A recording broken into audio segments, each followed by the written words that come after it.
Wherever there's an episodic series, you can bet two men will talk to you. AJ Talon and Owen Finch give their thoughts on Owen and AJ Talks.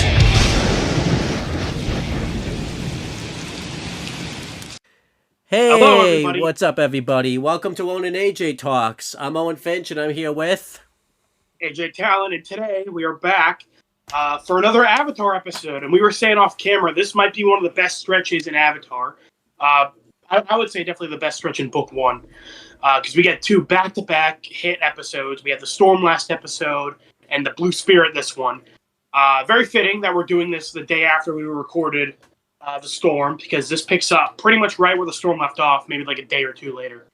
Yeah, so kind of nice that we're doing this. We don't typically end up doing a really good follow-up when an episode or something is a direct follow-up, because when AJ and I did Red versus Blue season 7, I remember AJ went let's definitely try to sit down and watch the next season right away, because it ends on a cliffhanger. Huh? And it took a year. When it was a month, yeah. But, I'm really happy that we're sitting down to do this. And again, it's a direct follow-up. We haven't really seen Avatar do a direct follow-up. Usually, some time passes, and it's usually about a few weeks. This is kind of, like you said, a few days, a couple of days afterwards type of thing. Yeah, well, yeah, they keep it loose. Obviously this whole season takes place in winter, so 3 months. So yeah, usually the episodes are probably a week or two apart. But yeah, this is a pretty immediate follow up. But what also makes this last episode was even though Aang and Zuko only had that one moment together last episode where they looked at each other, the episode was structured with them parallel. So this being the first episode where they kind of have a very meaningful interaction is interesting. And why this is a good direct follow up? It's a direct follow up from their plots. They have other the plot that they have here was a really good follow up to that plot and everything like that. Yeah, and now the audience has a more full picture of the two. Because now we know their full backstories, or most of their full backstories. Yeah. But yeah, before that, we gotta do some wiki shit and everything like that before we can even review the episode. So, and this is, of course, episode 13 of Book 1, Water. And then you get to guess when it was aired. So like I said, I hope I don't get fucked over here, but yesterday's date was June 3rd, 2005, and unless I get fucked over here, this should be June 10th, 2005. Oh, and you're wrong. You know why? Because you made a joke that, oh man, they're going to fuck me over by taking a week off. Well, Owen, you would be correct, because it originally aired June 17th, 2005. Oh my god, they did fucking take a week off. Again, they went back in time to fuck you over. Oh, you guys, we have to delay this episode by a week. It's why? Trust me. Wow, so that sucks. Talk about getting fucked over. I think that might be the worst case scenario if someone get fucked over on guessing the air date or something. It's wow, fuck.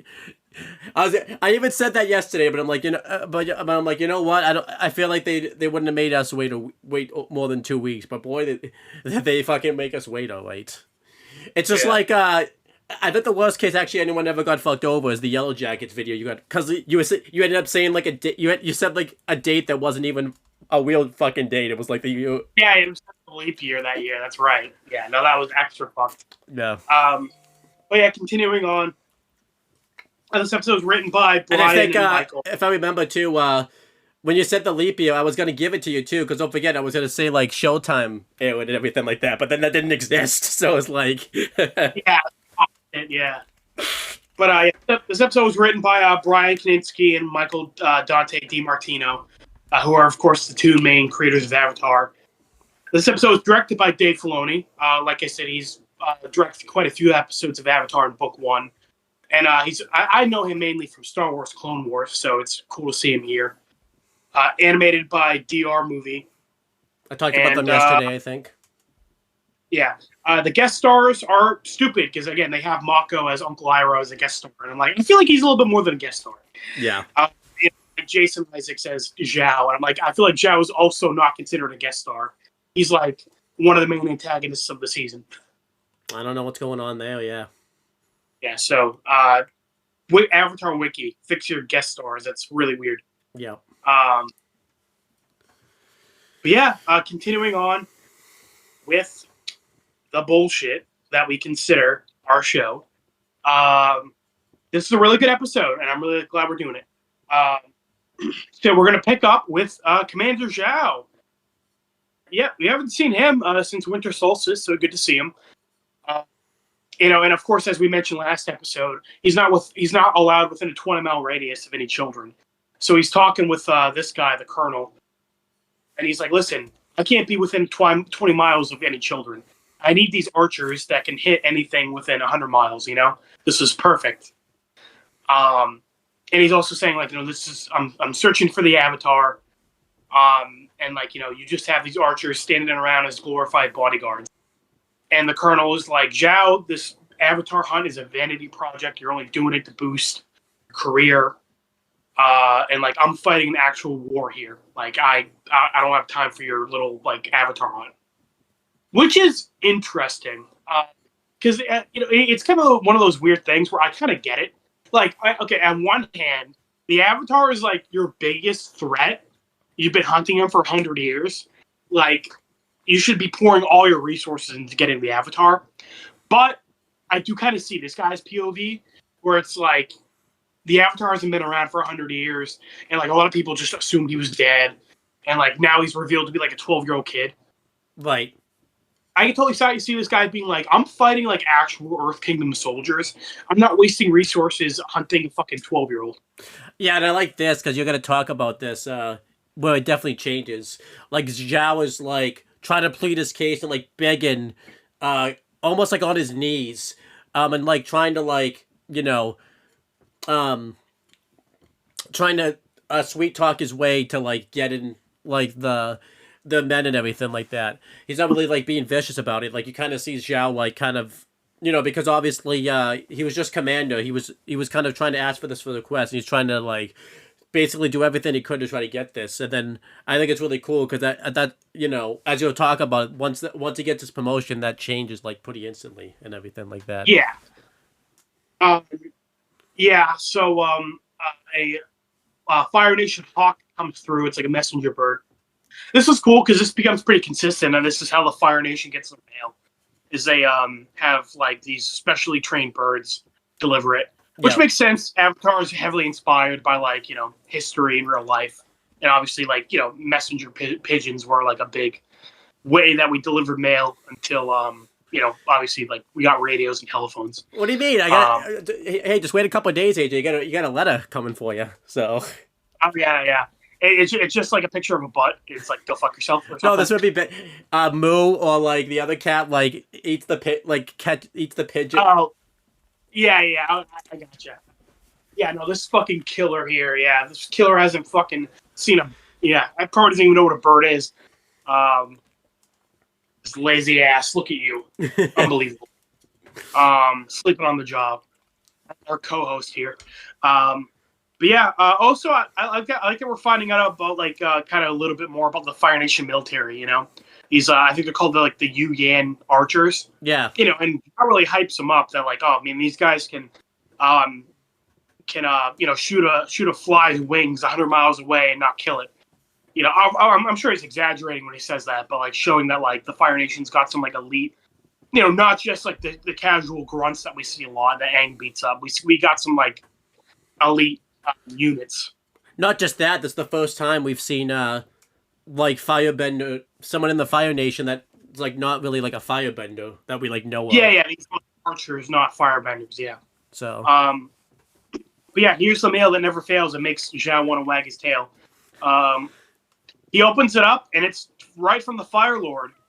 He says, "I am your father," and Zhao says, "No, it's Zhao has been promoted from commander to admiral." And the Colonel, I like how the Colonel gets it first, and like he just like has a sour look on his face when he hands it to Zhao, because Zhao's like, "Oh, is that mail like from the Fire Lord? What's it saying?" And the Colonel just kind of hands it over, and he's like, "Fuck."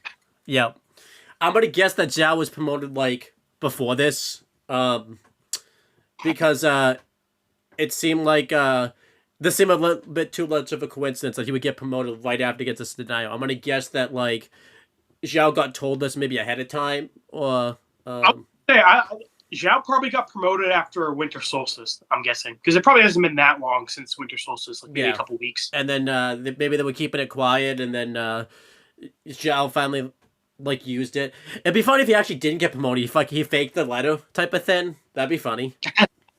That'd be funny. Yeah. Yeah, and I can see why Zhao is getting promoted to Admiral. Like, obviously Zuko is hunting the Avatar, but like, like Zuko isn't really part of the military.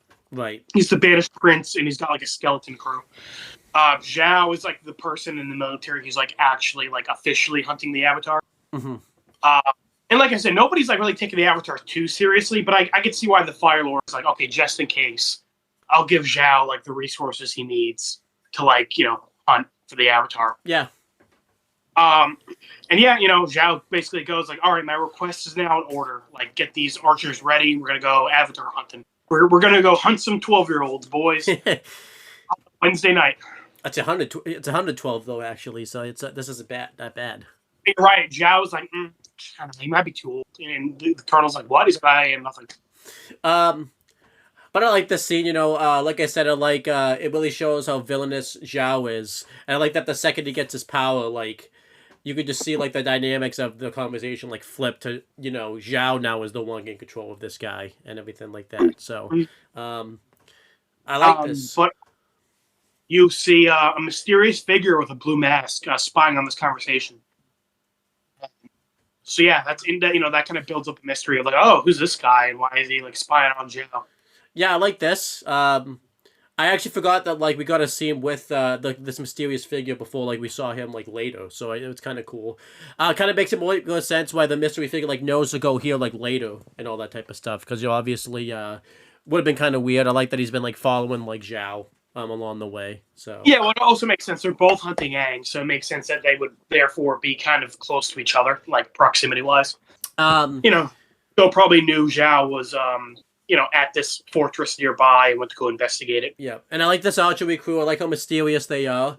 And I'm just gonna say this, like, I think 4 shows in a row, or 4 situations in a row where we've had, someone disguise their face and we get a big face reveal. Darth Vader, the Fire Lord, shadowy figure, and then the Director Church, and actually 5. Don't forget, Cobb's kids. We never saw their faces until the end of the show. So who? Cobb from Inception. When was Cobb? No, Cobb's kids. Oh yeah, Cobb's kids. I didn't hear you say the kids part. I was like, Cobb. He's like the main character. No, we didn't see his kids until. Kids. Right, you're right. Yeah, the best face reveal. We got all these villains, and then we got fucking Cobb's kids, the real masterminds. It's like every time I mention Cobb's kids, it seems like that's the only time your brain just doesn't like understand stuff, because like I tried to make the yeah. Or you made a joke about the director. They're like, oh, these must be the director's kids, and I was like, oh wow, the director of the movie. Okay, that's interesting. No, it was but yeah, so I kind of like and like I said, I like these Ultra guys. I like how mysterious they are. And everything like that, and I like that they actually are good. Like they were kind of practicing like a little bit, and you could actually see like they actually have some skill. It wasn't just like we didn't just like hear about it at first type of thing. So yeah, and I do like they are like we see one of these guys with the rough rhinos. Granted, like who the fuck remembers the rough rhinos? But, like I'm just saying, I'm glad the show doesn't like forget these guys exist after this episode. Yeah. But then continuing. Oh no, we're not continuing because yeah, it's me. So this scene happens later, but like it's might as well do it now. That's why I said continuing, because I forgot this scene.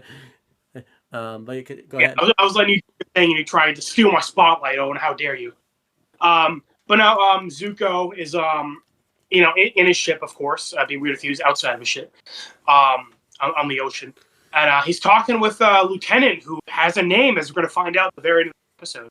Because Owen, we added him to the list a little prematurely. We forgot he was in this episode for 20 seconds. Yeah. Yeah, he gets a name in this episode, Lieutenant G. And honestly, we totally forgot he was in this episode because he's only in it for like 20 seconds. Yeah. But yeah, he's here. You have to remind me to take him out later. Yeah, they referenced the storm last episode. They're like, okay, yeah, we're having a little trouble finding him after the storm, but we believe the Avatar is going this way, so we're gonna, follow suit. But then they get stopped by an even bigger ship. I will say I kind of liked. I mean, it was a little thin, but like Zuko seemed like he was a little bit more like he wasn't like lashing out at his crew this time or anything like that. He seemed like he was a little bit more. Yeah, I like that the crew is like complaining. Uh-oh.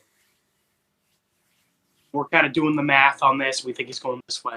Like they're cooperating. They're not complaining. Can you say that all again? Because you cut out there. I was saying that like you said, Zuko's being pretty patient with his crew, and the crew likewise isn't complaining about finding the Avatar.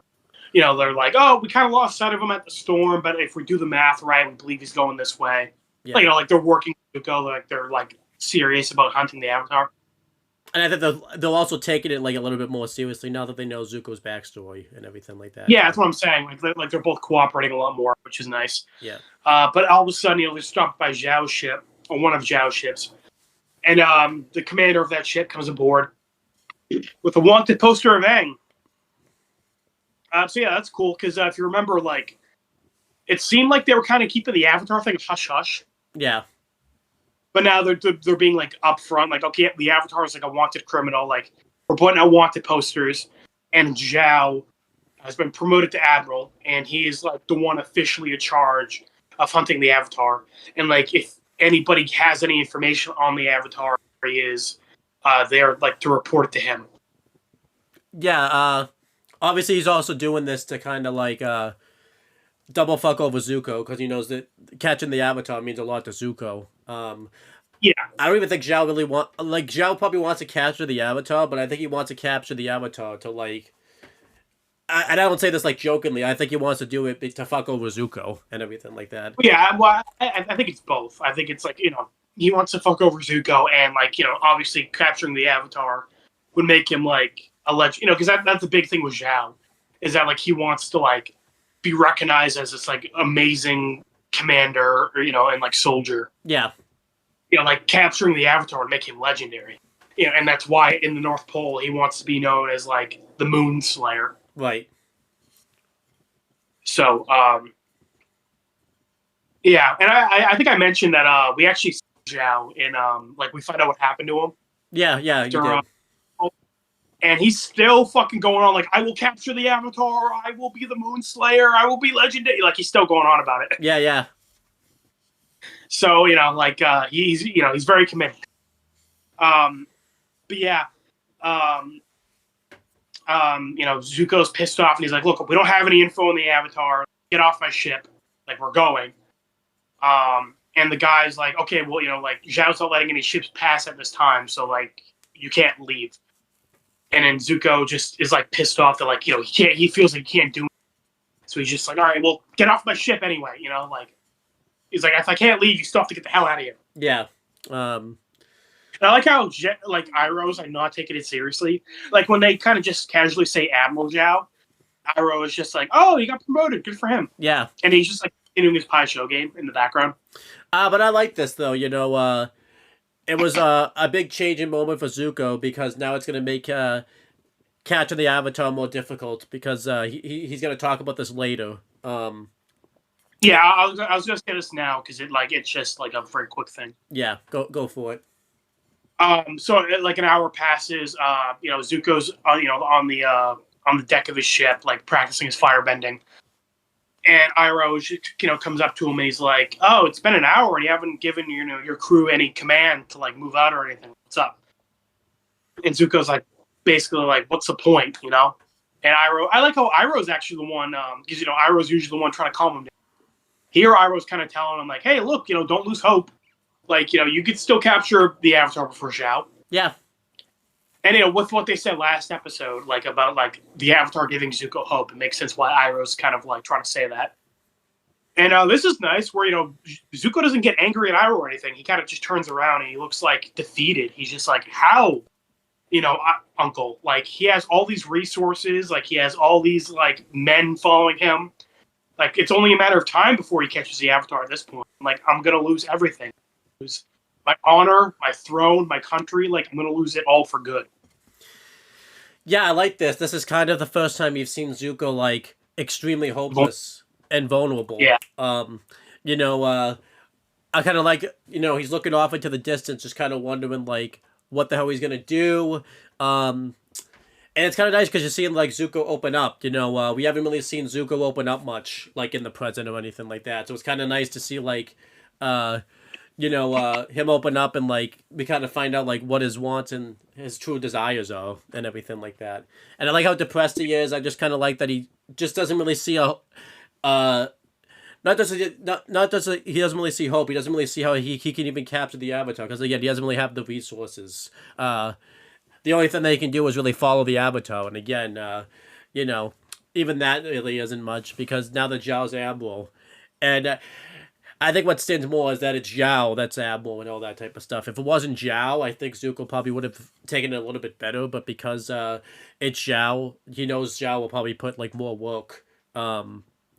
Because of their rivalry into like capturing the Avatar and everything like that. So, but you get Zhao, you're like a 40-year-old man, and you've made it like your life's mission to hunt down a 12-year-old to piss off like a 16-year-old. Like, bro, get a hobby, you know? Well, you got a hobby. Go to a nice woman, fucking settle down, fucking pop out a couple kids. He's like, nah. Well, he got a hobby. He went and studied the library. Yeah, I was gonna say he takes up fishing.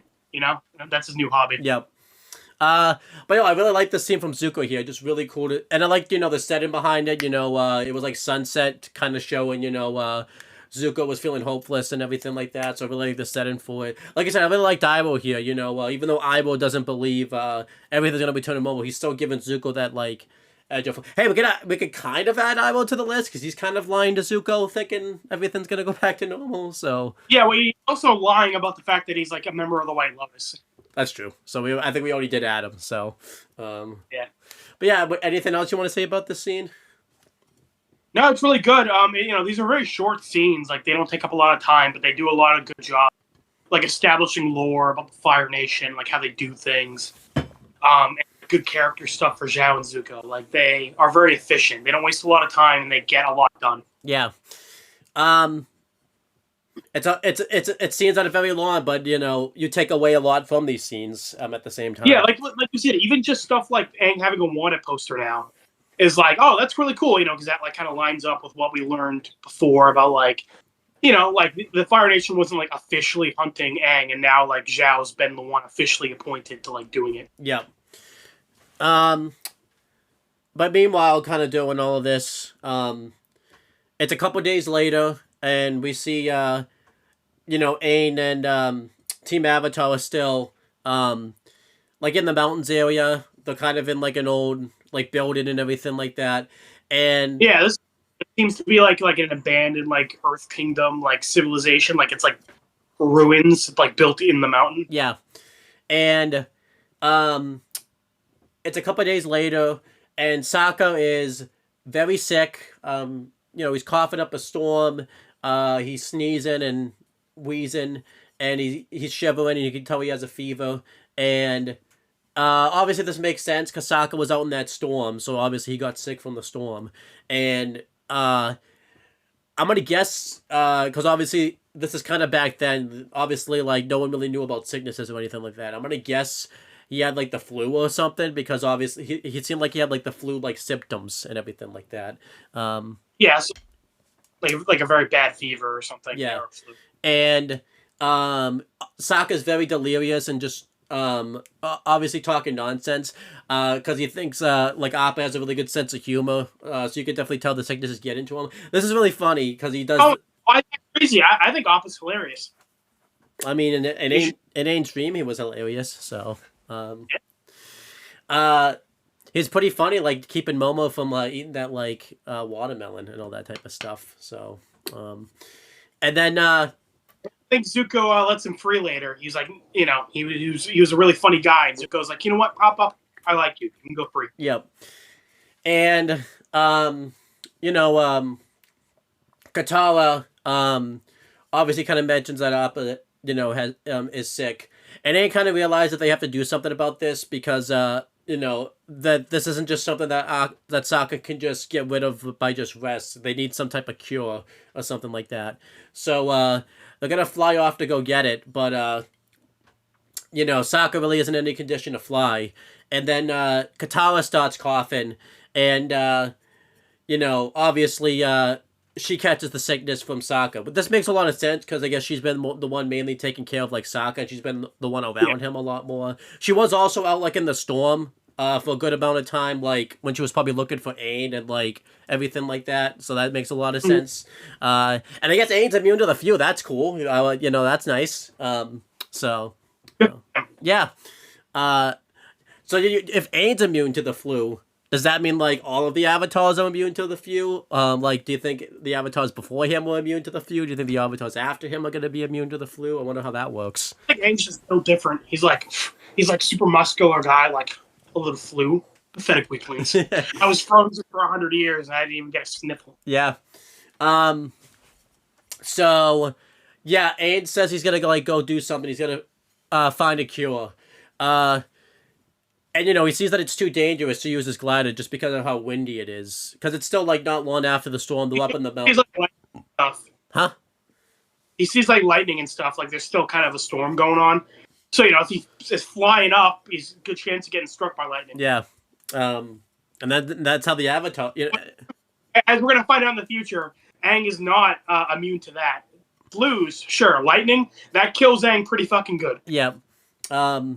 So Aang decides to go on foot, and when Aang leaves, this is really the only thing like Sokka and Katara do any of substance up until the end of the episode. But they do have a couple scenes that I'll just kind of mention real quick. And unfortunately, this is bad for me because now AJ is going to be on a killing spree looking for me. So AJ's going to get in his car after this video and go kill me. He's gone. There you go. He's out of here. So, yeah. So. I'll wait till after the video to get in my car. Oh, you should have said, "Oh, I can't find my keys." That would have been funnier, type of thing. So. Oh, okay. Rewind time. I can't find my keys. But, damn. So I guess you're not coming then. So. Yeah. And I feel like too, by the time you find the keys, you're gonna be over it by then. So. Yeah, I'll calm down. No, I'm like Zuko, man. I'll chase you for 3 years. I feel like too, it'll come in spurts. You'll be driving to work one day, and then all of a sudden you're gonna drive a little further. You're gonna be in Boston all of a sudden. So like 10 years later at like a Christmas party, I'll just like randomly punch you in the face. Why not? Yeah. But anyhow, what's that for? The Avatar video. But yeah. So you know, I think because Katara's not getting delirious like Sokka, but she's, you know, Sokka wants water, and she keeps trying to get Momo to, you know, get them water, and obviously Momo can't understand them, so he's just putting anything but water. I didn't realize this until I watched the episode the other day. Like, he had been doing this for like a while, and like he bought like, I don't know, I think like almost the whole, honestly, like everything on the mountain over there, I think was at this like little place. And I like this where Katara's just like she finally throws in the towel, like not after the first time, not after the second time, not after the third time. Momo brought like 100 things and she kept trying. Damn, Katara's persistent. It'd be funny if like Momo was just taking stealing shit from other people and all that type of stuff and just giving it to them, type of thing. So, but yeah. And Aang hasn't shown up for a while. They're expecting him to come back, so they're like, Aang, like, where the hell are you, type of thing. You know, and Aang just fucked off. Just took a nice little vacation. You know, stayed at a nice hotel for the night. He got again. Yeah.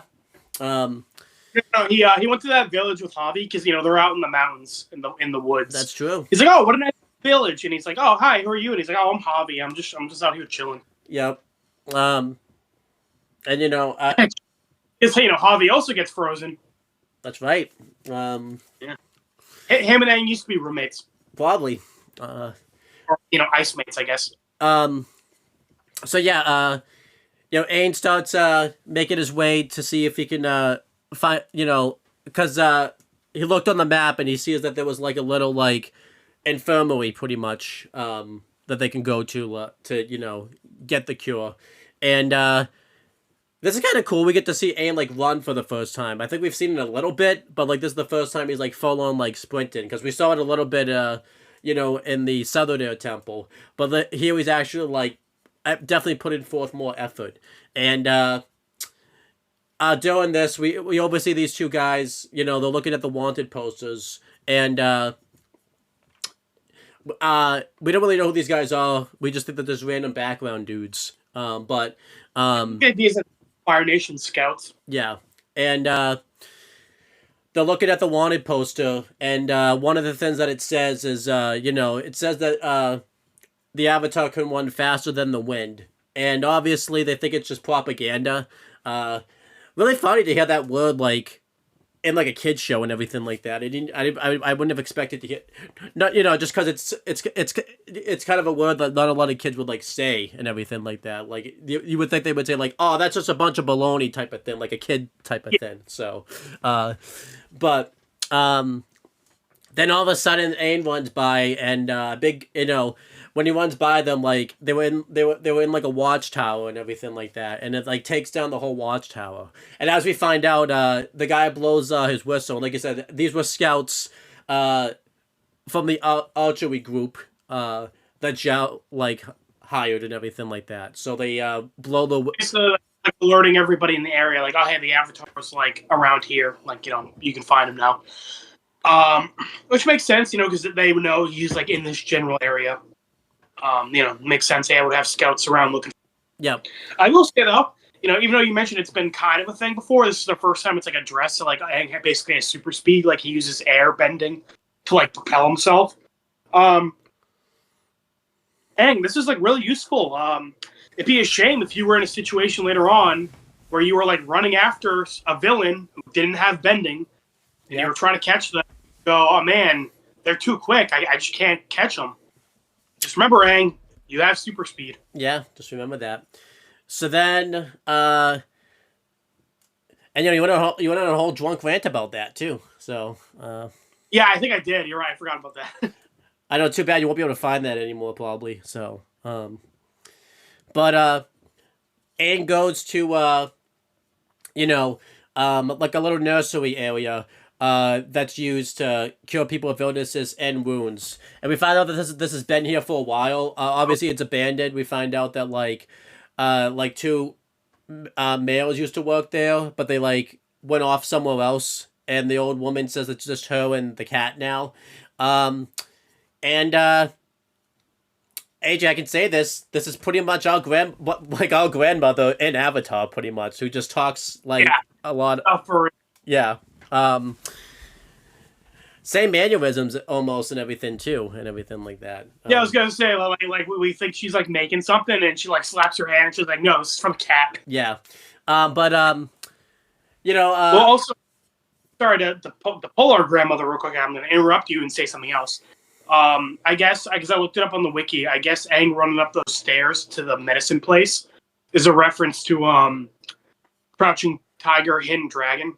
Oh, I've heard of that, yeah, actually. So yeah, that's what the wiki says. I haven't seen that movie. I heard it's a really good like movie, so maybe we'll check it out one day. Yeah.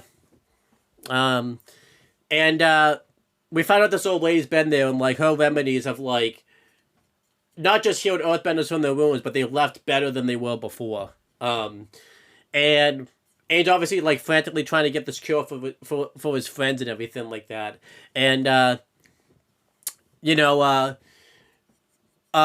the old lady, I don't think she gets a name, right? Now I'm not sure, but I don't think she has a name. So I guess it's like Miyuki or something. Yeah, but again, I know the old lady's gonna show up again, so I'm gonna wait now until we don't get the name the next time we see her, like with Lieutenant G. So no, the old lady doesn't show up again. She does show up in Battle of the Water, because remember like Zuko goes to all the past places like Aang's been, and this is one of the places that like. Oh, you're right. I forgot about that. So that's what I'm saying. I'm gonna wait. I'm gonna hold off and wait until like she actually doesn't get a name. So, right. Yeah, because we pulled that with the lieutenant. Yeah. I like that they gave him a name just in spite of us too. Like it's a that's a. I'll give it back in time. I'm like, all right, quick, give him a name. G. All right, good enough. What's his first name? Lieutenant. Yeah, exactly. But anyhow, then the old lady's making a bowl or something that we like you said, we think is the medicine, and she has to add like one more ingredient, and even Ains getting annoyed by this. And again, this is our grandmother. She is like trying to find this ingredient. She's talking forever. I think she's even telling stories about like the Earth Kingdom like warriors and everything. Yeah, she's like getting sidetracked and like telling a completely different story, and it's like like while talking about the first story. Yeah, and eventually she finally finds the ingredients, and Ain's about to take the ingredient, and like you said, like she smacks Ain right with the spoons, like, what the hell are you doing? And Ain's like, I'm just taking a cure to my friends. And again, Ain just went through all of this, and you can tell he's been here a while too, because at this point he's like patting the cat and just really getting annoyed. And I think, like you said, it's like the sun's about to go down and everything like that. So he's been here a while, and the woman's just like, oh yeah, this isn't the cure, this is a dinner from Miyuki to the cat. And Ain's like, well, what about my friends? And then it's so funny too. Like Ain didn't even have to go through all of this. He basically stood here just to find out. He could have just he could have probably gone a lot. And again, it would have saved Ain a lot of trouble this episode. Because maybe not, but he wouldn't have been here to get like captured. But Ain. The old lady tells her that the only way they can cure their friends, and this kind of shows the times of Avatar, because obviously back then there really wasn't a lot of known ways to cure diseases, so everything like that. So obviously they're using things off the land and everything like that. Yeah, it kind of reminds me how back then people used to bloodlet, which is they would cut a vein and let the sickness get blood out of you. Yeah, which obviously. A lot of fucking problems with just bleeding until you feel better. Yeah, and suppose Yellow Jackets hasn't done an episode like that actually, so maybe we'll do an episode like that. So where they just cut their veins, be like, all right, well, we'll just bleed until we feel better. Yeah, that's how Ben actually dies. Yeah, they're like they cut a little bit more than a vein with him. No, I'm just saying Ben says, you know what, I'm gonna cut my vein off so I don't have to be tortured anymore. So oh yeah, I can see Ben doing that. The absolute legend being like, nah, fuck you all, I'm out. Yeah. But yeah, so Aid has to go get frozen frogs, and we find out that there's texture in the frozen frogs that Sokka and Katara can suck on that will get rid of the sickness. But it has to get a bunch of them, because once they thaw out, they're basically useless. I like this. This is just so crazy. Even Aang just goes you're insane, aren't you? And I like too, Aang even stands there for a moment just because he realized how ridiculous this is. And the woman's like, what the hell are you doing? Yeah, deny it. She's like, yep. Yeah. And the woman's just like, why don't you stand here and get out of here? And Aang starts, running out. Like I said, it's later in the night. It's really windy and everything like that. And then he gets shot with an arrow. And a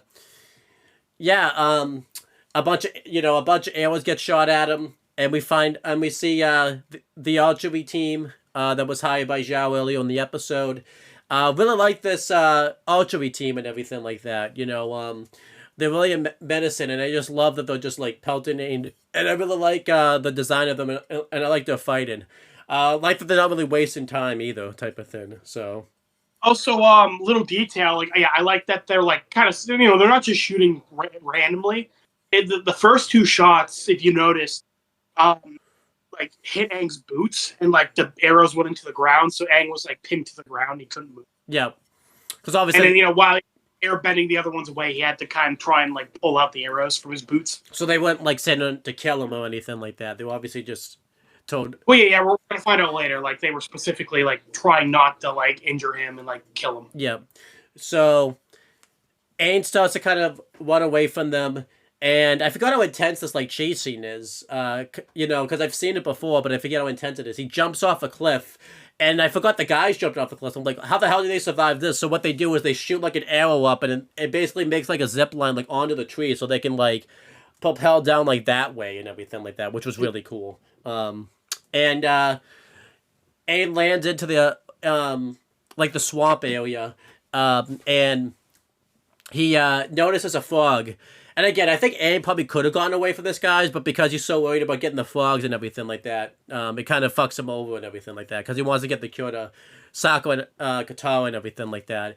So he's trying to get as many frogs as he can, and, he's airbending the arrows back to him, but eventually, as he's getting another frog, because he's trying to fill up as many frogs as he can, because one, he was trying to get as many as he could, but if he's being hunted, he they're specifically hunting him. He probably doesn't want to have to come back out here later to avoid this.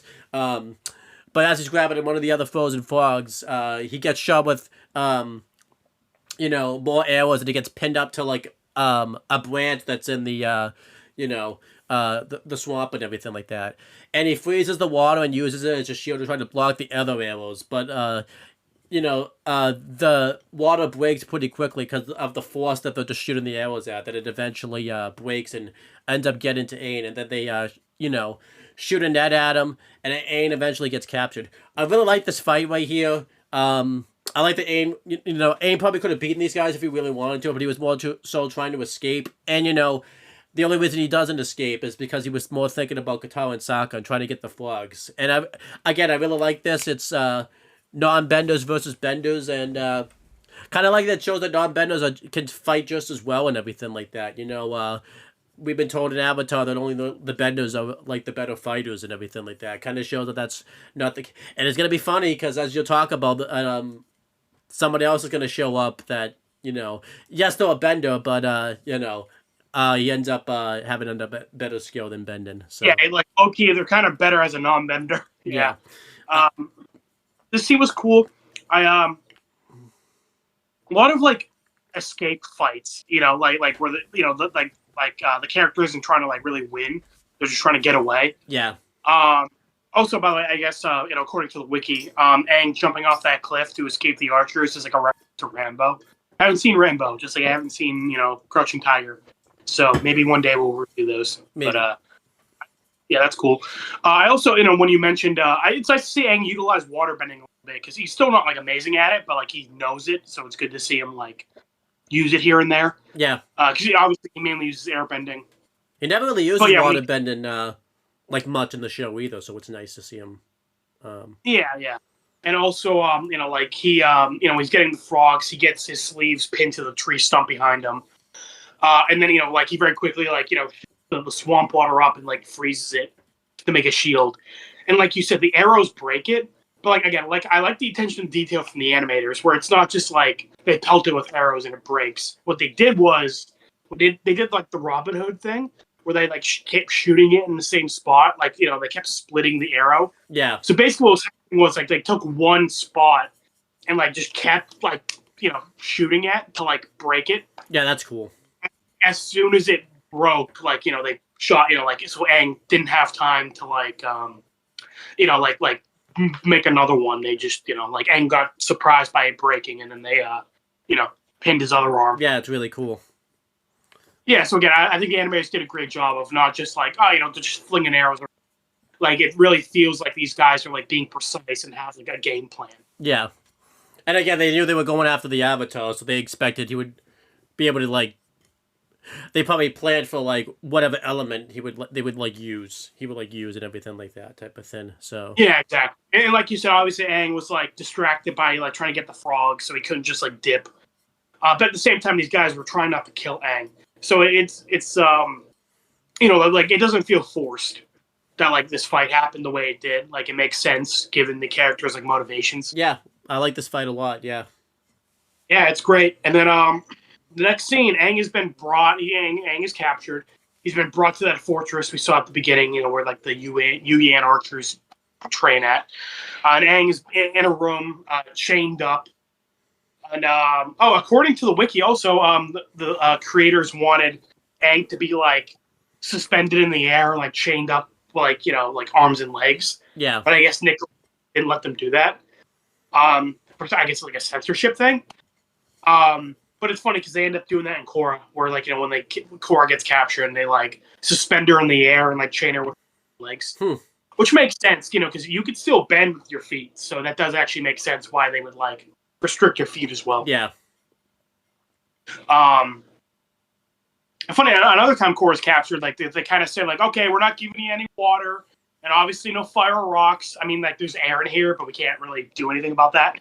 Yeah, that's funny.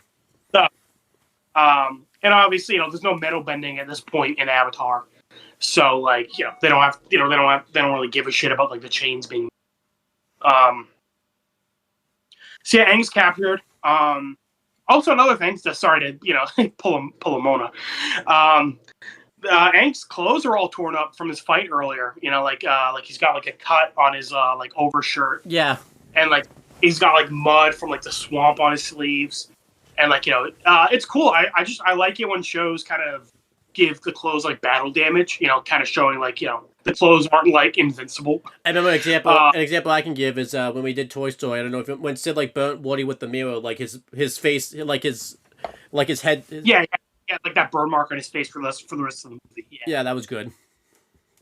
Dragon Ball does that quite a bit. Goku gets his clothes ripped up quite a few times in fights.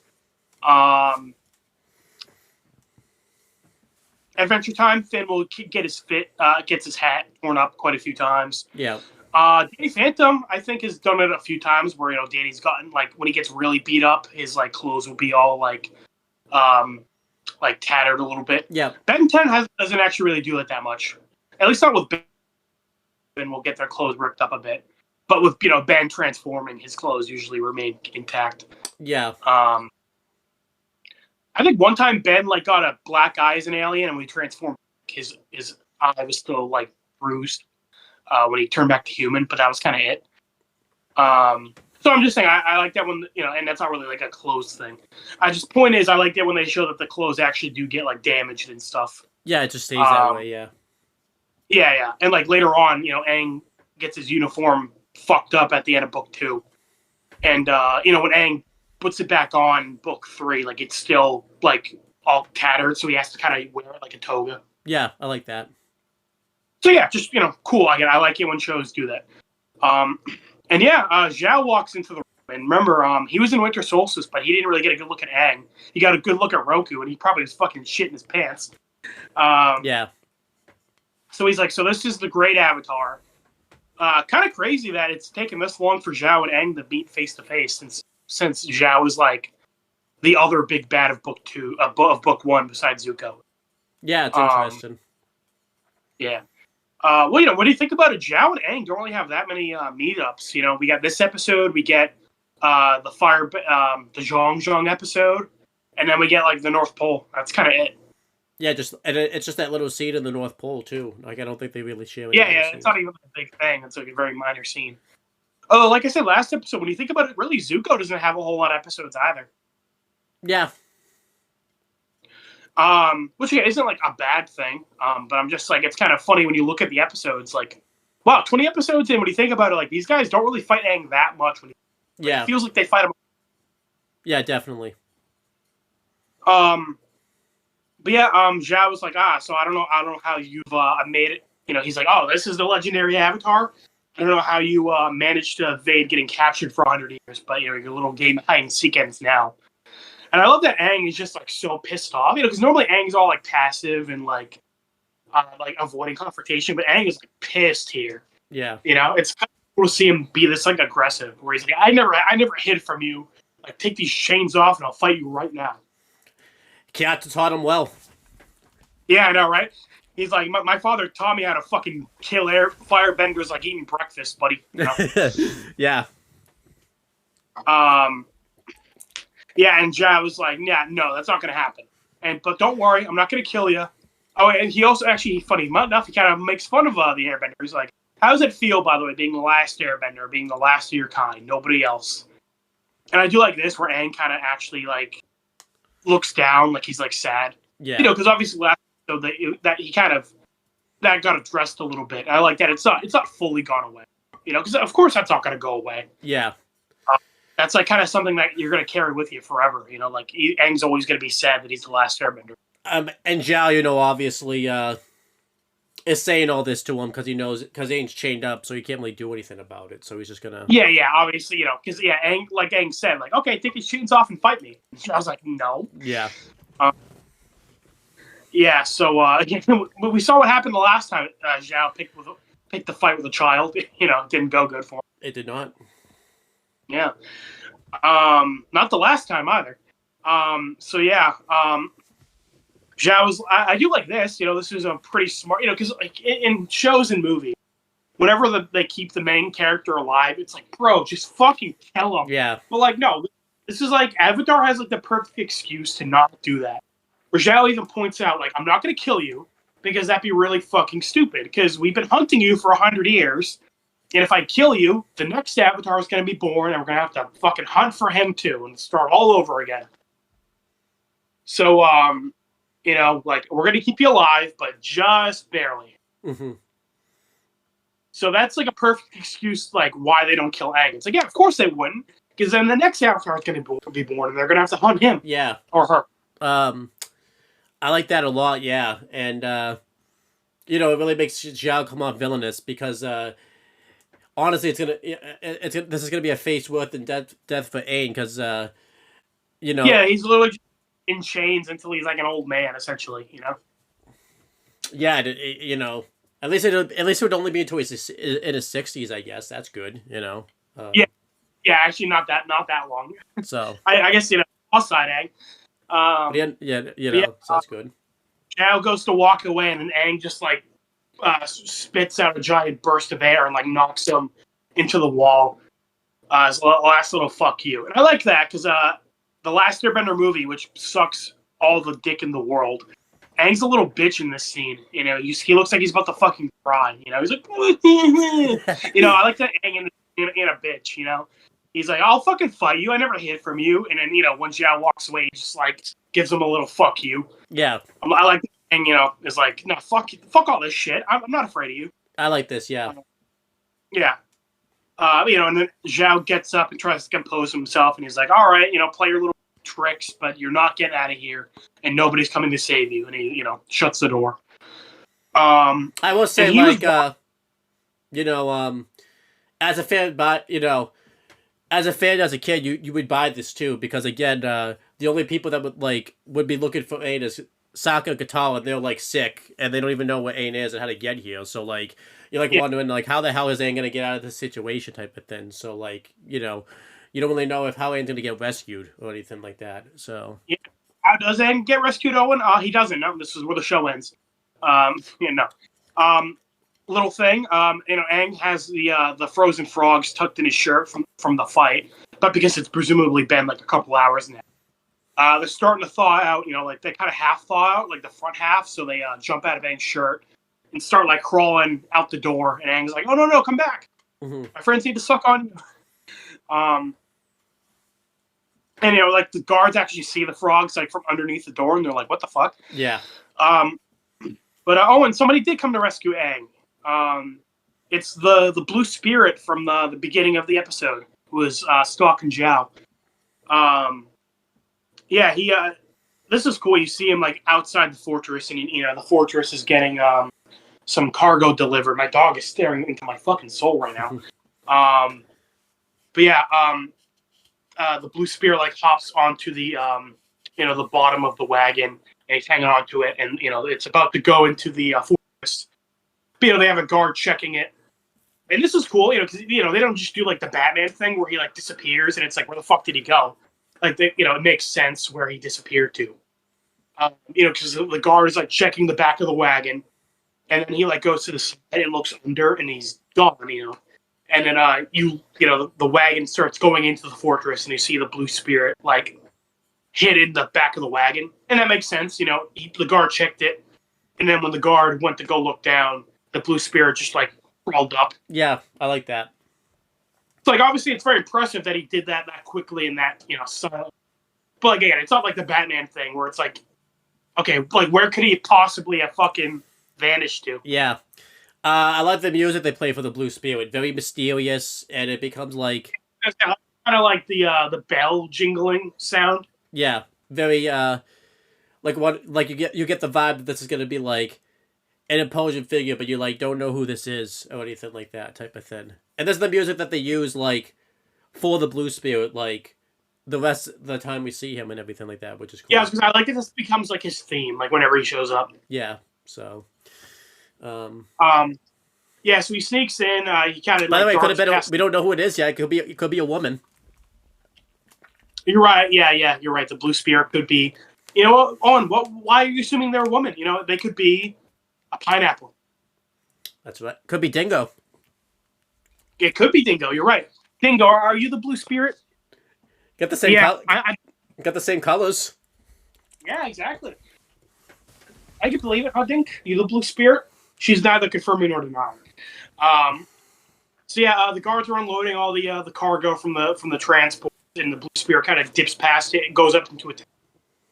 And Zhao, I like that they're God, you are really staring into my soul there, buddy. Zhao is like giving a speech, and I like that. I like this because they're really establishing Zhao as like this like big ego, like over dramatic guy. He's giving this speech. He's about to fucking do the Nazi fucking salute, I swear. Where he's like, you know, the sons and daughters of fire, we are the superior element. Yeah, but I like that he's kind of not wrong in the speech where he says, like, Sozin's Comet is coming this year. This is the year we take down Ba Sing Se. And it's like, well, I mean, he's not wrong. They didn't even need Sozin's Comet for that either. I know, right? Azula did that as like a side mission. Remember, Azula didn't even go to Ba Sing Se for that. She just kind of did that as like, while I'm here, I might as well take over the city. Yeah.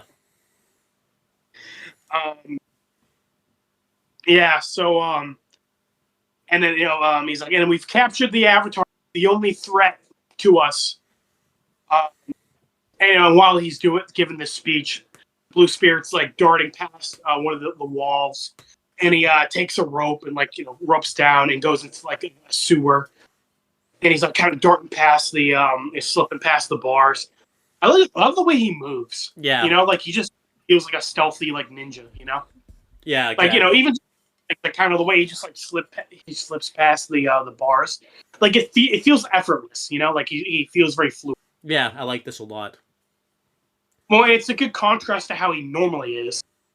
You know, the Blue Spirit, like all aggressive and like brute forcing it. Yeah, like it really feels like when he feels more in his element. You know, doing this. You know. Yeah, I definitely agree with that. Yeah. So yeah. There's 4 guards guarding Aang's door. All of a sudden, they see like a helmet from another guard roll past them. So one of them goes to investigate it. He goes on the door, and you just hear fighting noise. Or you see fire gets shot off, and then he like doesn't come back. So 2 more guards go down to check on what happened. Why that dude with the horn waited until these 2 guys got fucked up to blow the horn? I don't know. Maybe you thought of it. You think a guy, they would blow the horn, you know? That's kind of the only problem with this. It's like, you know, where I'm like, okay, buddy, really? Like, this guy, like, you're going to hear him getting his ass kicked, and you're just like, no, I think we're... Maybe he was just rage quitting. Maybe he took his helmet off and he was upset, you know? You don't know. Like... Yeah, you know, he's having issues at home with his wife. You know, his wife's cheating on him with Zhao. You know, he's kind of just... He's like, oh, he needs to let off some steam. You know what's sad in all of this? We talked about this in, like, the Star Wars video with some of the Stormtroopers. Some of these guys probably aren't even, like, bad fucking guys. They're just doing the fucking 9 to 5. Yeah, my job, man, you know? Like... well, literally, like when we go to the Boiling Rock, you know, like, a lot of those guys just, like, they're literally just, like, doing a 9 to 5 job. Yeah, pretty much. That's what I thought. Or in Summit, like, the 2 guys just having a conversation of, like, hey, what's up? You know, I work down in the boiler room. Probably why we haven't seen each other. And they're like, yep. So I wonder whose birthday it is, you know? Or like the non-resistance guys. Like some of them were like really were like working a 9 to 5. The guy went on. One of the guys just went on his fucking coffee break and like came back and he had to fucking die. Like. Yeah, exactly. Yeah. Yeah. So those 2 guys go to investigate it.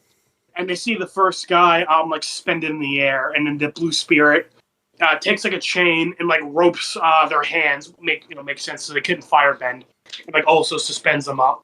Yeah. And the one guy again, fucking, you know, he's lagging. He was out. He was daydreaming. He was thinking about like he's got to really go take a shit. And but then he finally wakes up and he starts to pull the horn. And this is cool. You see the blue spirit running at him, and you like see his hand like behind his back. And at first, I thought that was an animation error because I was like, "Oh, they didn't animate his arm." But then, like, no. You see the guy like go to shoot a fireball, and the blue spirit like had a bucket of water behind his arm, and he just like threw it at the guy. That's just cool, yeah. So to like counteract the fire bending, and then he like fucking swept the leg with the bucket. Like that was like really cool. Yeah, I like that a lot. I never noticed this trick until like I watched it like a few years ago, but I really liked this. This made him look like really smart and everything like that. And again, when you find out who this guy is, this trick makes a lot of sense. Yeah, exactly. So the door opens. He pulls out some swords, and Aang's like, "Are you here to rescue me?" And the guy just like darts at Aang, and Aang like screams. But no, and then he dies. I guess that's the end of the show. Just like with Light, that's how Light died. Yeah, I was about to say, man, the Legend of Korra started really early. Yeah, it did. And it might not have been Korra. Korra was still a few years. Yeah, I was gonna say, it wouldn't even be Korra at that point. It'd be some other random waterbender. Imagine it's like one of the swamp guys. Yeah, that's actually a funny thing. Could Korra, if the Avatar, like if Aang died earlier, could Korra have even been the Avatar? Because Well, yeah, no, Korra was born like 70, like however long after this, So yeah, no, Korra wouldn't be the Avatar. Yeah, so like that's always a what if. Like what if that's always a fun what if video. Like what if the Avatar dies earlier? Like if Roku died earlier, Aang couldn't have been the Avatar type of thing. So. Yeah, it'd be like some other Airbender. Yeah. But continuing when the show actually comes back, obviously they kind of reshoot it. Obviously, this one was logical though, because sometimes when shows reshoot things, it's really weird. I'm pretty sure we saw a recent one like they'll be like in the middle of a sentence, or like another weird one was like the two-powder, not the two-powder, but like the Kamehameha wave and the Oxkin. That was weird, like where we saw Master Roshi like talk to Goku, and then like they like showed it again, but we saw like a different context of it. So like they did this pretty naturally, like where like Zuko was still like going after, or not Zuko, this Blue Spirit was still going after Aang. Yeah. Oh, and again, we've already established the Blue Spirit is Dingo. Come on. Yeah. But no, the Blue Spirit doesn't kill Lane. He cuts the chains off, from Aang's arms and legs first, and then he cuts it off he cuts them off. He cuts the handcuffs off his hands and feet. And Aang's obviously confused by this because obviously he doesn't even know who this person is, and he didn't really expect to get rescued because again the only people that could have rescued him is Sokka and Katara, and he has no way of like notifying them or anything like that. So Aang's like, "What the hell's going on? Like, are you here to rescue me?" And obviously this person's being very distant, being very silent. He's just kind of giving Aang like hands. I was like, "Come on, let's go." And he's like, "All right, I'm gonna take this as a yes." The Blue Spirit and Aang are kind of making their way out of the fortress. They kind of, Like I was watching like a reactor, watch Avatar, and like when they got to this episode, when Aang was like, "Are you here to rescue me?" The guy was like, "No, he's here," and it's like, yeah, Yep. Oh yeah, because the guy probably never saw Avatar before, so. Yeah, because it was like a blind, watch through. He had never seen it. Yeah. So, but what do you say at the end when he found out? I guess you have to tell him when we get there. I guess so. Yeah. But yeah. So they start walking down the around the fortress. They get into a part of the fortress where Aang sees the frogs start to make their way, and Aang obviously wants to go after him, but the Blue Spirit's kind of pulling it away because they want to get out of there as fast as they can. And the Blue Spirit obviously doesn't know the situation, but Aang's like, "No, wait, my friends need to suck on these frogs." I'm kind of glad we don't hear about it. Like, this is the only time we hear about it. Like, obviously after this, Aang just kind of focused on getting out of there. Like, I don't mind that. Like, yeah, it'd be a really annoying like running joke. It's like focus on the on escaping. Yeah, but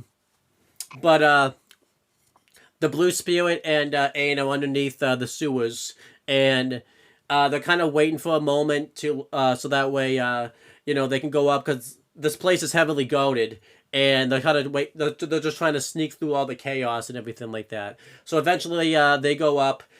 Doing this, Zhao is with with another old figure. I think it's like his right hand man, like the council is for the director. And Zhao's working on a victory speech, and Zhao's being really cocky about it. And again, he pretty much thinks he's won at this point because he feels like there's no way Ain's gonna escape. But then he sees one of the firebender guards chained up, and Zhao goes into the one that Aim was being held captive in, and he sees that there's a frog there. And I guess, Aim reincarnated as a frog now. That's the avatar now. I was like, my God, this frog is the avatar now. Imagine that. Yeah, like Earth Kingdom. The Earth King is like, you're the avatar, and he's like pointing at Sokka. Yeah, that'd be awesome. Because that could happen. A frog could be the avatar, there's no... Sure, why not? They can't bend. Yeah, frogs are kind of like water benders if you think about it. Yeah, they can't bend. But no, obviously Zhao runs off and pissed and like frantically trying to realizing the avatar's escaped, so he wants to make sure that he hasn't. So when Aang and the Blue Spirit, are gonna go up that rope that you mentioned earlier, so that way they can get out of there. We hear a big bell and the war horn go off, and Zhao tells everyone that the avatar has escaped and to close all the gates like immediately. And they start doing that, but then they notice like they see Aang and the Blue Spirit climbing up the rope. So they one of the Fire Lord guards burns the rope, and obviously because the fire is hot, they have to go down the rope so that way they don't get burned or anything like that. And this is a really cool fight. Again, another like escape type of fight where the Blue Spirit and Aang are working together. Like you said, this is kind of cool knowing when you find out who the Blue Spirit is that they actually like make a really good team right here. They're actually doing it's just the two of them versus like a bunch of like Fire Nation like guards and the number. I really like they're both saving each other a lot during this like sequence. Like it doesn't feel like one. Like Aang saves the Blue Spirit a couple times. Blue Spirit saves Aang a couple times. Yeah, like it really shows like they really need each other in this situation. And Aang uses some airbending and stuff to like blow the guards and everything like that, while the Blue Spirit's using his swords to take out everybody. And I like this. They're also making plans to try to, and because it's so chaotic, they're trying to obviously make a quick plan on how they're going to escape. The first time they try to they grab like one of the staff of like the spears, and they break it and turn it kind of into like a glider type of thing. And Aang, uses the Blue Spirit. He gets on he holds onto his legs and he twirls it like a helicopter. But because they keep getting shot up by Firebender and Aang can't just hold the weight, they end up falling to the ground. Well, not to the ground, onto like one of the walkways. Yeah, so there's like gates, and they basically start off in the center, and they're like kind of moving from like wall to wall. Yeah. Also a little thing, because I mentioned they kind of save each other. The gates are like slowly closing, and like Aang is like running for the exit, but then the Blue Spirit gets gets surrounded by guards, and he's like fighting them off. And Aang is like at the gate, and like you said, he like a guy is like gonna spear him. Aang like blows him away, breaks his spear to make it a staff. Yeah. And Aang runs back to help the Blue Spirit. Aang had an opportunity just like to leave, but he didn't want to abandon the guy who saved him. Yeah. And then they're on the top of the gates, and they continue to start fighting. And the Blue Spirit he gets a really good shot of one of the guys, and he falls off. The guards grab like these walkways where they can just use it as like a bridge to run up across the gates. Yeah, like ladders. They look like. Like what? Like bamboo ladders. Yeah. Like ladders made of bamboo. Yeah. So, and and airbends a couple of the guard members off of it. I like he did it to like the first set of guards, but when the other set of guards ran up, he saw the fate of what happened to the first guards, and they just knew the fate was coming, so but they really couldn't do anything about it to like prevent it, so like they had to they would like scream like, "Oh fuck, I know what's about to happen." And this is cool. I really like this escape plan. Ain and Zuko grab like the bamboo ladders, and they kind of use them. They jump for the blue spirits holding one, and they're kind of using one as like a platform so they can like jump across. And the blue spirit hands Ain the next one, and they have like 3 of them. And this plan almost actually works, but what fucks it over is a couple of the guards light the third one on fire, and because of that, they have to get off the third one very quickly, and because they couldn't get they couldn't get the landing to like actually land on the gate, so they end up falling off, which was cool. They like just barely like miss it, like they try to grab onto it, but like they're just fingers, and they fall.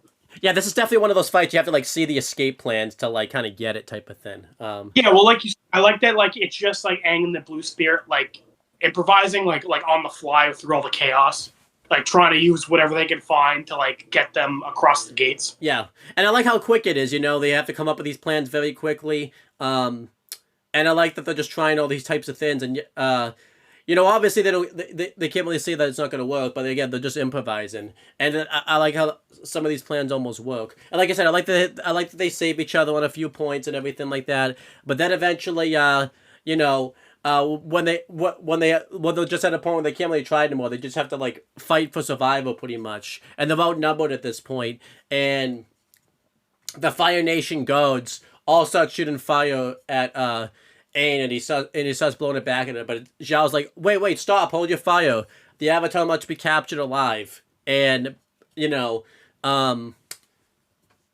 overhears this, so I'm sorry, the Blue Spirit overhears this. Thank you. And the Blue Spirit uses his swords, and he holds Ain at bay, and the Blue Spirit and Zhao have like a face off, and basically the Blue Spirit like threatens like, okay, you want to capture him, but I'm gonna kill him before you could even get to that point. So it's kind of like this moment of face off, and I kind of like this like. There was the music they played for this fight was really good. The music like stops instantly, and you have like this like momentary like pause where they're kind of having this face off, and then Zhao's just like kind of realizing that he's defeated, just like open the gate, and obviously everyone's confused, being like what, sir, what are you talking about? You're just gonna let them go? And Zhao's just like, something like this requires precision. And yeah, they open the gate, and the Blue Spirit, and Aang walk out, and the Blue Spirit's holding Aang hostage, and he's basically probably gonna hold him there until they get like far enough away from here, so that way, that way they know they're safe. I really liked this. I liked how intense this was. I like that this was after all this chaos, and then this happens, everything just kind of stops around them. And again, I just loved all the escape plans and all these improvisations. The animation for this was really good. I like that they save each other a few times. And again, this is really cool that these were like, as for what we know, like a non-bender and like an airbender going up against like basically an entire Fire Nation like army, kind of, for the most part. So I really like this. Anything else more you want to say about this fight and everything like that? No, like you said, I like the improv. I like how quick it all is, and like they have to think on their feet. The guards obviously just like scrambling, because they didn't know the escape was happening. So them all like scrambling to go and like capture Aang and the Blue Spirit is really cool. And like I said earlier, I like Zhao. I like how just aggressive Aang is here. Like there's one moment where there's a guy with a sword and Aang's doing like the airbender thing where he's like kind of dodging and.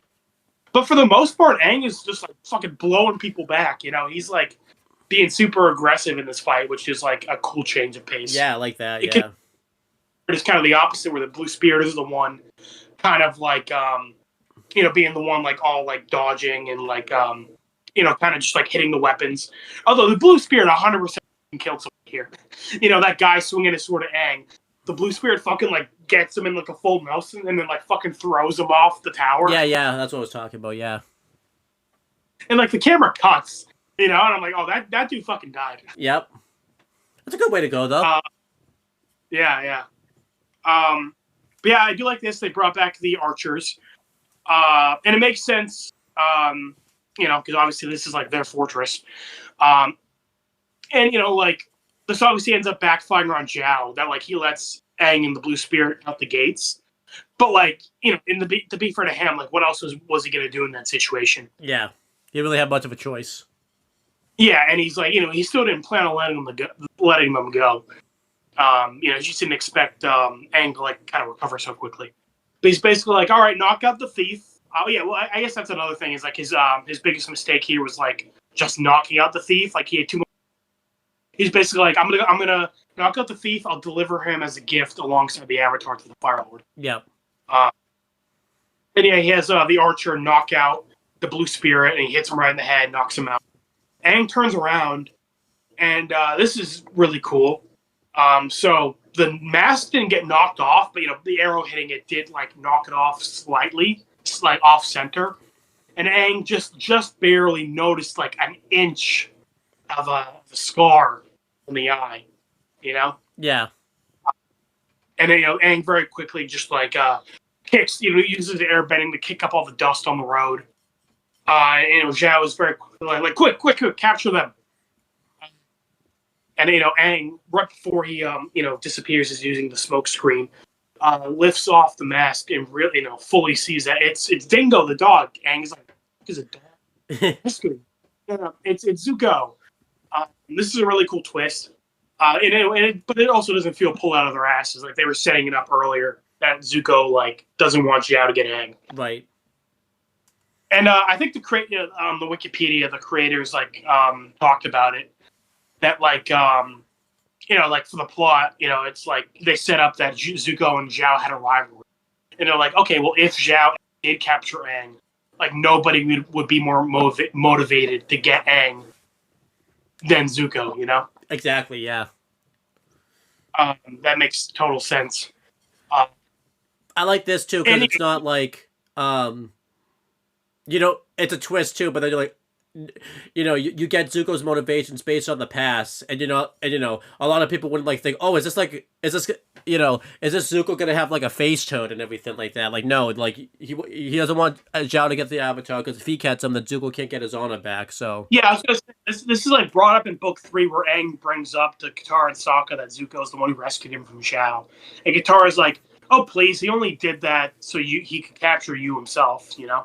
Which is like, yeah, that's true. Like Zuko wasn't doing this out of the goodness of his heart. So you have to tell me, AJ, what was the guy's reaction when he saw that it was Zuko? It was. Oh yeah, well, at the same point where Aang realized, where he saw the bit of scar, he's like, "Yo, what is that, Zuko?"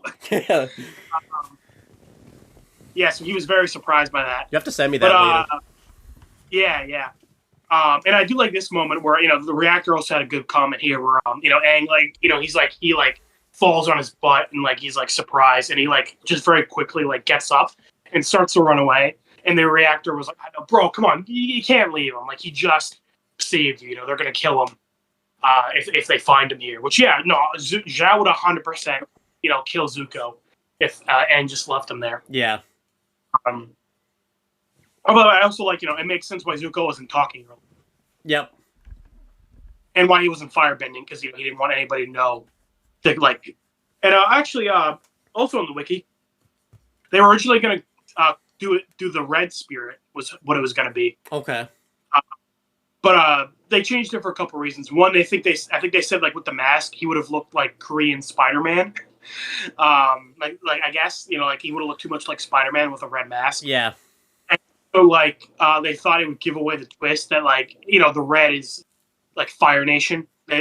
The Blue Spirit being the Red Spirit would make him seem like affiliated with the Fire Nation. Yeah. And they wanted more that it's Zuko. Yeah, that makes sense. And that's why I think it was even more of a twist, because we just knew Zuko was like a firebender and everything like that. And yeah, we didn't know Zuko could like knew how to use swords and knew how to do all this like gymnastic like stealth stuff.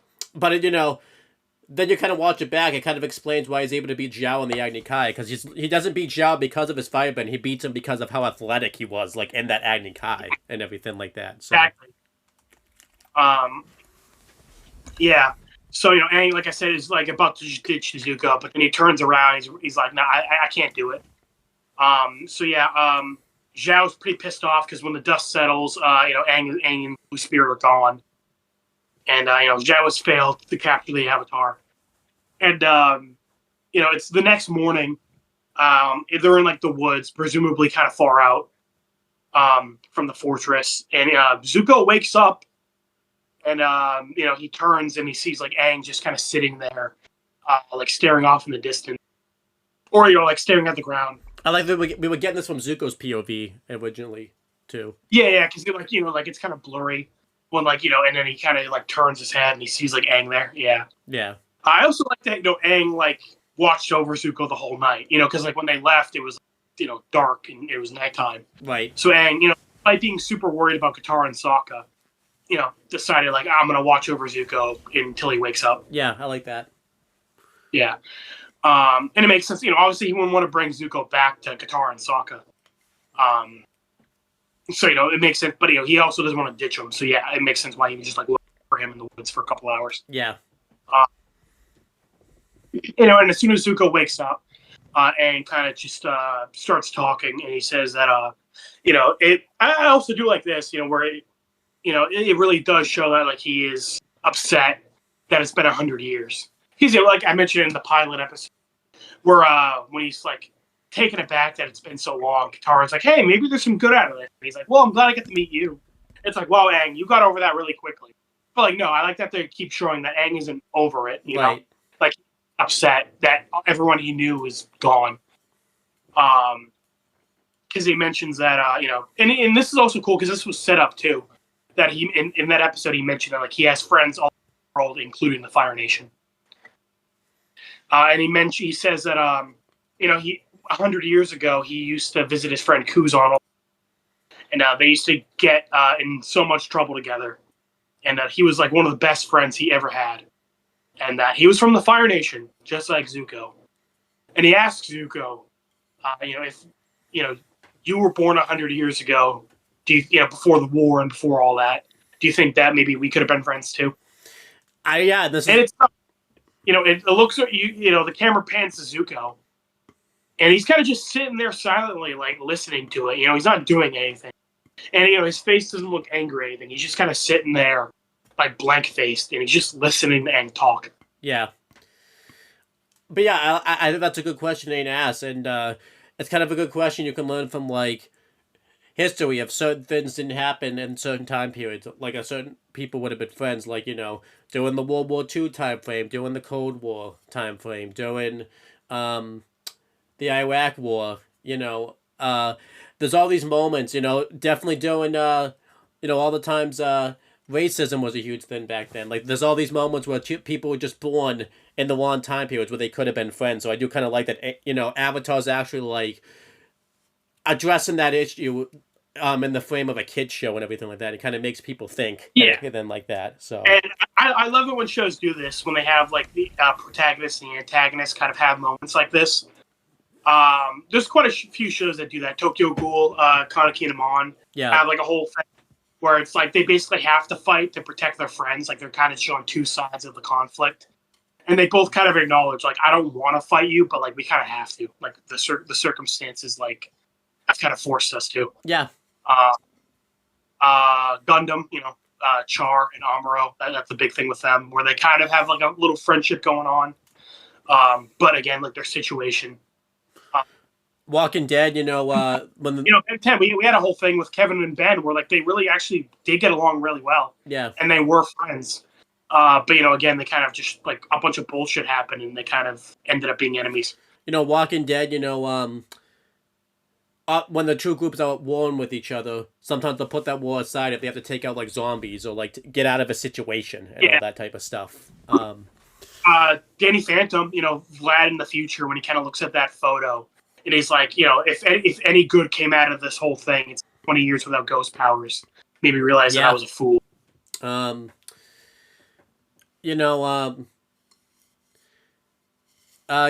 just a lot of a lot of moments. Breaking Bad, I mean, to a lesser extent, you know, Mike and Jimmy were pretty cool until about season 4 of the show, and you get more context for that, like if you watch Better Call Saul and everything like that. Yeah, So I haven't fully seen all that, but well, I mean, obviously I've seen Breaking Bad, but yeah, the whole Gus thing kind of, put a damper on that. yeah, Uh, so yeah, so, I always like that when it's like you have two characters that are very similar, and like under normal circumstances they would be friends, but just like the situation they're in puts them against each other.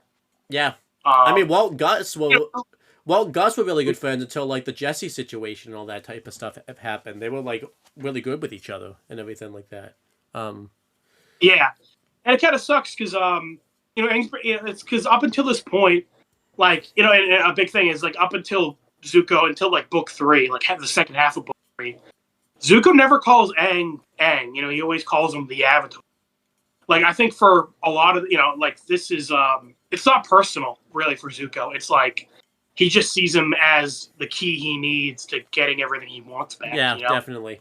Like again, I really feel like Zuko would like him, but just like he doesn't even see him as a person. He just sees him as I need to capture the Avatar to go back home. Yeah, I mean, Sokka, doesn't like anyone that's like Fire Nation because of this war that's happened and everything like that. And, he has to really open up eventually. Yeah, and that's the thing with Katara too, where Zuko ends up bringing that up, where like in her mind she kind of like associates her mother dying with her anger at Zuko. Yep.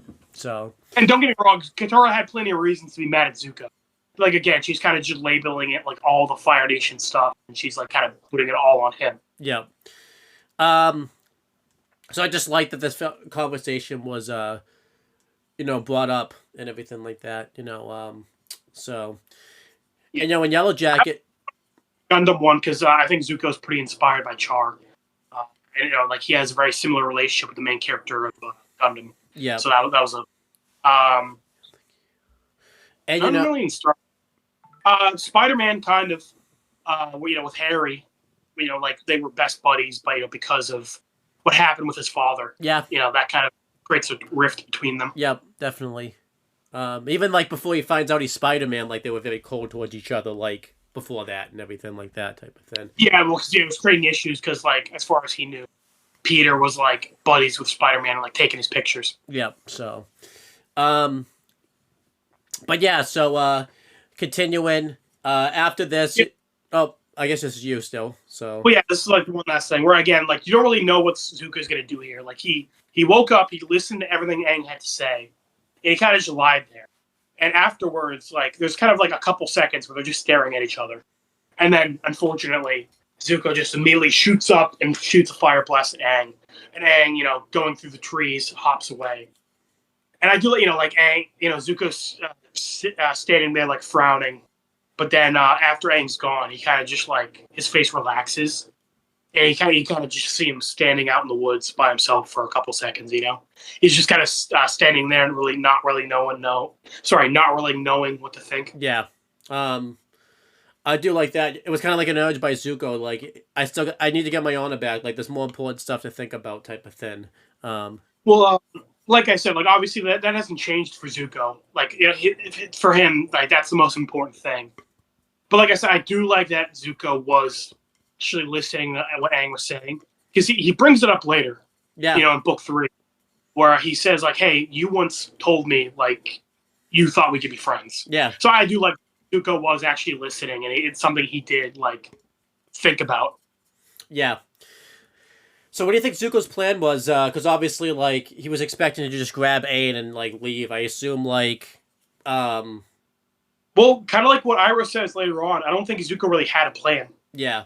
And that's the thing. He never really thinks things through. He just kind of saw like Zhao has Aang. I got to get him out of there. And then I don't think he really had a plan after that.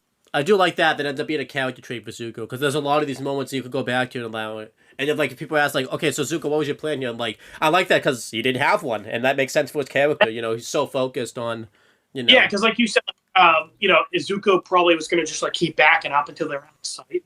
But I'm like, there's no way they would have just kind of let Zuko keep backing up forever, Yeah. So it's kind of like, yeah, Zuko, like, what the fuck were you going to do in that situation? Yeah. So then the next scene happens.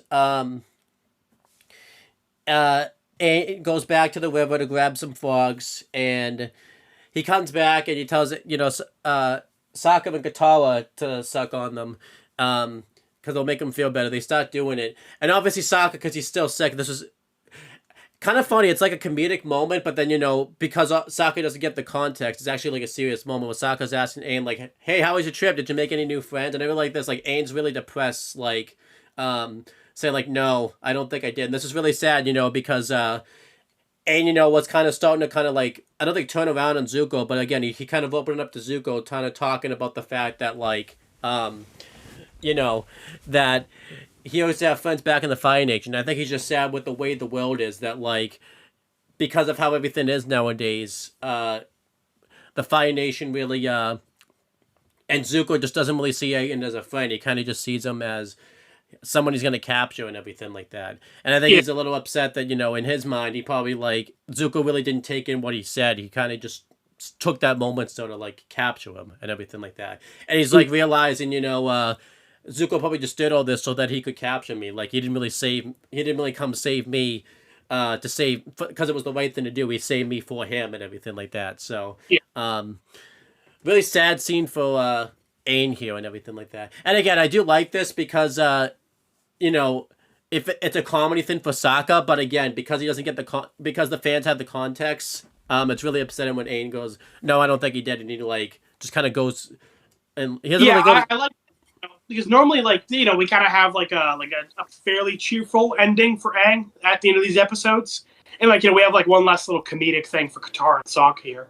But I like that this is kind of where the episode ends for Aang, and him just kind of like sadly laying down on Appa and saying like, "No, I don't think he made a friend," and then just like turning over and trying to take a nap. Yeah. Like, and he's been fucking up for like 2 days straight, so he's probably just so mentally and physically exhausted. Right. And again, I don't even think he went to sleep. I think he turned over and he's probably thinking about like everything he's been through the last couple of days. I mean, not just the last but like the storm, he's been dealing with a lot the last couple of days. he's had a rough fucking week. The fortune teller ends up being a pretty easy fucking week for him, so yeah, comparatively. He's like, you know what, this was like a nice little vacation for me. Yeah. Fighting a volcano, I'll take that. So then Zuko goes back, and I was like, "Zuko, where the hell have you been? Like, you missed music night and everything like that." And this is the way you get Lieutenant G's name, because he mentions he's saying a really good a really good what? He's a stirring love song. So that's good for him, I didn't really pick. Yeah, I want a fucking like like a spin-off of like what Zuko's crew is doing in the background, Well, because like earlier in the episode, like Zuko's having a tantrum, and like Iroh's just playing Pie Show with everybody, like they're all just playing around. Just not the Star. Just don't make it like the Star Wars Holiday Special, because that sucks. No, do it like Red versus Blue. You got the 2 Fire Nation guards on Zuko's ship, and it's like, hey, you ever wonder why we're here? And he's like, no, one of life's great mysteries, man. It's like, what? No, I mean, like, why are we hunting the Avatar? But yeah, Zuko just kind of tells Iroh, like, I'm going to bed, like, no disturbances. Kind of showing like he's been through a lot too. He didn't capture the Avatar. But like what Aang said stuck with him. So I do like this. Yeah, I like Iroh. He just kind of says it like matter of factly, and like you said, I like his voice is kind of like down. Like you could tell he's like a little upset, like about what Aang was saying and all that. Yeah, and again, Zuko. We cut to Zuko in his bed. And again, I feel like you could kind of tell like what Aang said to him, kind of like. I don't think you get that here because, again, you have to see book 3, but you could kind of tell, like, Zuko was kind of thinking about, like, what Aang was saying, because he didn't, like, go right to bed. He, like, kind of stayed up and thought about it. So I do kind of like that, like, what Aang said, like, maybe got to Zuko, like, a little bit and everything like that. But, you could definitely tell, like, I feel like Zuko's feeling relieved because, like, Zhao doesn't have the Avatar now, but also feeling a little frustrated because, like, he did capture him himself, but like he's kind of thinking about what Aang said and everything like that. So I really like the end of the Zuko part of it and everything like that. Anything you want to say about that? Yeah. So I want because Aang and Zuko often like kind of mirror each other in these episodes. like Bitter Work is a good example where they're both like learning a new technique. In this, I like how it's like when Aang is laying down on Appa and he turns away, and then it like pans over, and then you see Zuko laying down. Like they're kind of like facing each other, like in the camera shot. Yeah, which is cool. And I like this where when Zuko's kind of just staring up the ceiling, it's like his unburnt side. Because a lot of times, like when Zuko's like angry or like upset, the camera will face his like scar side. Yeah. But, we've kind of gotten this like moment of vulnerability from him. It's like his not burnt side. Yep. And he like turns to face the Fire Nation flag in his room, and then he just like turns in his bed and he's turning his back to the Fire Nation. Yep. Obviously realizing, because like last episode was the first time we got the idea that Zuko isn't all bad. Like he's just kind of like a good person in a bad situation. And then obviously even though he freed Aang for selfish reasons, he did still prevent the Fire Nation from capturing Aang. And then like Zuko turning his back on the Fire Nation here is kind of the first hint that like Zuko is gonna turn away from the Fire Nation for good eventually. Yep. And then it ends on a comedy bit where the frogs get unfrozen while they're in Katara and Sokka's mouth, and they'll obviously gross out by it because it's just sucking on frogs, and Momo's trying to capture them and everything like that. So yeah, like it's a kid's show, and I get it. Like we just had a lot of heavy shit, but I'm like, I don't think I would have ended it on a comedy thing. I think I just leave it at that shot of Zuko in his bed, like turning away from the Fire Nation. Yeah, flag. but whatever. But that's the end of the episode. Another S rank. Really good character stuff from Aang and Zuko. I love seeing them actually connect on screen. We haven't really seen them on screen together, and this was a really great follow up to the Storm. Really perfect. And again, I think this is we'll come back to it. This is probably why the Great Divide's regarded as like the worst Avatar episodes, because again, it's right before all like the best Avatar episodes. Right? So it's like. Maybe people would still hate the Great Divide, but I don't think it would get as bad of a rep as it did if it wasn't like sandwiched in between like a lot of fantastic like episodes and everything. Yeah, it's like right in the middle of some of book one's like best stuff. Yeah, but yeah, it stands out even more. Anything else you want to say? No, just easy S rank. One of the best episodes, not just in book one, but in the whole show. And again, like with the Storm, it's contender for best episode in book. Like they're pretty neck and neck behind for which one's the best episode. Yeah, I would probably give it to the Storm just because of the fact that like as the better episode, just because you get a lot of reveals, and I liked a lot of I like the stuff in seeing the Airbenders. I like seeing Aiden's backstory, Zuko's backstory. So I'd probably give it to the Storm. If you had to say gun to your head right now. Again, I'm pretty on the fence. I think depending on my mood, depending on the day, I would say Blue Spirit or the Storm. What's today? What about today and your mood? Oh, because we just talked about it for an hour and a half. Probably the Blue Spirit. Okay. Really good action. Like I said, I think some of the best action in Avatar. A great setting. Too. Even like I like that it's not just like a random ass village number 69. Like even just like the ruined Katara and Sokka were in, like the medicine lady place, like the fortress, like it all looks so cool. I don't think we need to talk about long-lasting effects, right? We kind of went through that like as we went through the episode. Yeah, I was gonna say we kind of already talked about it. So yeah, that's pretty much it for this episode. Easy S rank, amazing episode. I'm glad that we're more than halfway through book one. We're making good progress. Yep. All right, AJ, I'm actually going to be nice, and well, maybe it's not nice, but let's see if you remember. I'm going to let you do all the plugs for the channel this time and see if you can remember all the videos we're doing pretty soon. So, yep. We got our glorious Kiss Sis finale coming up for Owen's birthday spectacular to celebrate the big 3-0. What a good time to do that now after doing this. Yeah, I know, right? Like coming off of like one of the best episodes we've seen, and then we got fucking that bullshit. It's like that guy in Family Guy that was doing like Brian's play, and then he turned to Stewie. He's like, "Hey, Stewie, I'll be right there. I just gotta finish this. We're doing the reverse of that, where we have to go to the crap." I'm like, "Oh, I just want to stay here and finish this good stuff right here." Like, yeah, right. We're getting tagged, crying and screaming. Yeah.